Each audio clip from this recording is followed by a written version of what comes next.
Welcome students. In this video, we will be discussing about the recursive procedure of inserting a node in a linked list. The previous parts we have been discussing about inserting a node in linked list, but obviously the iterative approach that we were discussing about. But now in this video, we will discuss about the recursive procedure of inserting a node in linked list. Right, so already we have the code which we have done for the iterative approach. The same code that what we have for the iterative approach, we will convert the same iterative approach into recursive code. Okay, fine. So here let us just get started with the return type of the recursive function. The return type of the recursive function will be struct node star, because we are going to return the address of the first node. So the return type is struct node star. Okay, fine. Next thing, 1 minute. So coming to the return type, it is struct node. And now coming to the arguments. What are all the arguments? Name of the function is r insert node. It's r insert node. Now coming to the argument, it is going to be like, first of all, the very first argument we are going to take it as struct node star. We'll take first, which is going to store the address of the first point. Next, let us have one more variable, one more pointer variable called as p. And this p is actually used for traversing purpose. This first is not for traversal purpose, it is for having the address of the first node. We are going to not change that address. Okay, fine. I'll tell you why we require two pointers actually, right? So come on, then the next one is we need to know the current position, where our current position of the node, present node that we are visiting now. Next, we should also know the inserting point, where we need to insert the new data. So we also need to know what is the insert point. Then the next argument that we have to provide is, let me drag it a bit. Okay, so next argument that we need to provide is that new data that I wanted to insert. It is integer data. These are all the arguments that are required. Okay, these are all the arguments that we require. So close parent. Okay, now we are going to open a curly braces. Right, fine. When I enter into a recursive code, the first thing that comes into my mind is the base condition. Base condition means when the recursive call should stop. So we are converting the iterative approach into recursive approach, right? Iterative approach, we have a loop here, for loop here. That for loop we are going to convert it into a recursive. When you want to convert a for loop into a recursive code, then we have to take the same condition whatever they have provided, and also the loop variable should become the one of the argument. Current position whatever we have taken here is equal to I here. I is telling the current position of the node, right? 0th position, 1st position, 2nd position.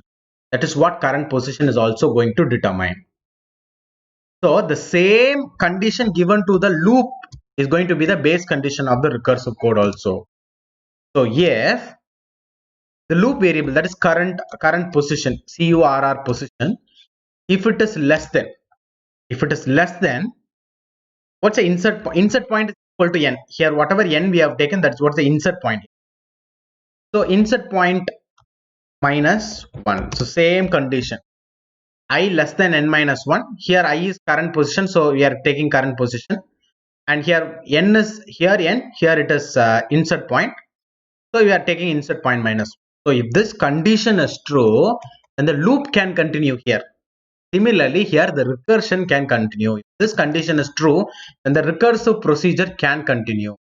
recursive procedure, what we need to do, we need to call the same function r insert node of. Instead of first pointer, we'll be again passing first pointer because the no address of the first node, we're not going to change it. Next, instead of p also we will be the same. No, now look at the body of the for loop. Body of the for loop, we are having p equal to p of next, which means that one of our argument value is going to get changed.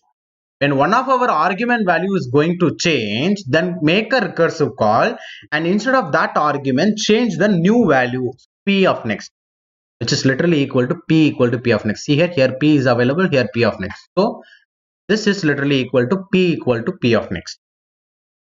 Come on. Current position is what? I here, right? I is actually changing. In every iteration, I value is changing. So current underscore position also need to change. So current underscore position have to be changed, incremented by 1 every time. Okay, comma. Then the all the other values will not change. So insert point will not change, and also data is not going to. Okay, this is a recursive call. This recursive call will do the same process whatever the for loop is doing. Okay, let us close this conditional statement and let us enter into else condition, which means that if this condition is not true, what you can do, it means that if that condition is not, it means that you have reached to the respective node and you can start doing this process, creating a new node, inserting data. If you are inserting it before the first node, different set of process. If you are inserting it after any node, it is different process. Same thing, no change, the same lines of code have to be repeated again. For example, you have to create a new node, struct node star t equal to typecasting statement struct node star followed by malloc of size of struct node, right? Then after creating a new node, the new data have to be inserted, which means t of data is equal to the new data, argument data. After inserting data, we need to check whether whatever we are inserting is before first node or after any node. So that can be checked with the help of insert point. If the insert point value is equal to 0, then it is definitely what it is. It's definitely inserting a node before first node. So if n equal to 0 is same as what we have, because here it is n, here it is insert point. So this condition is true. Whatever new node that you have created, in the next position, store the address of the previous first node. So you have the address of that first node here in the first pointer, assign it. And also, okay, and also you just take, okay, and also you take first is equal to, okay, first is equal to t. Okay, done. Same only I'm just writing. I'm not explaining the concept. Already the concept we have completed in the previous video. Just writing the way of writing, converting a iterative code into a recursive code. Right, then coming to the else part of the same. Coming to else part, which says that it is not the the insertion process is not before first node, it is after any.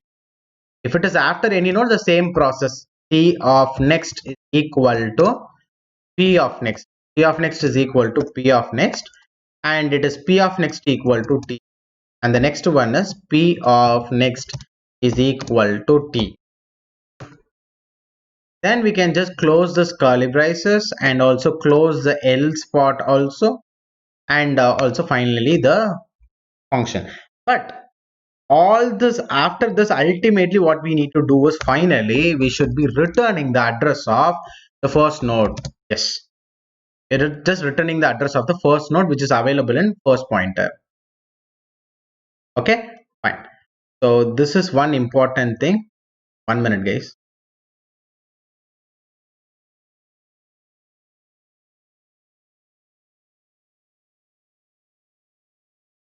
Okay, fine.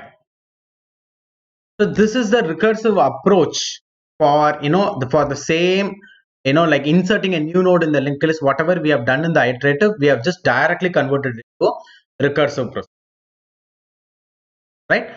Already I have taught you how activation records will be created for a recursive function, right? So I'm not going to repeat the same procedure because I have repeated it enough number of times. So now it is your turn now to take a pen and paper and just start working out with how the activation areas will be getting created and how it will be getting deleted, because that is very much essential for analyzing the space complexity, because space complexity of a recursive code depends upon the number of activation record created and the number of block in each and every activation.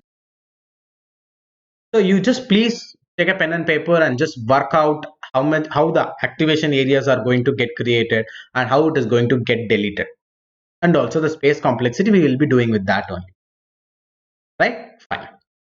In the subsequent video we will start with the implementation of the same process, right? Fine. Thank you, students.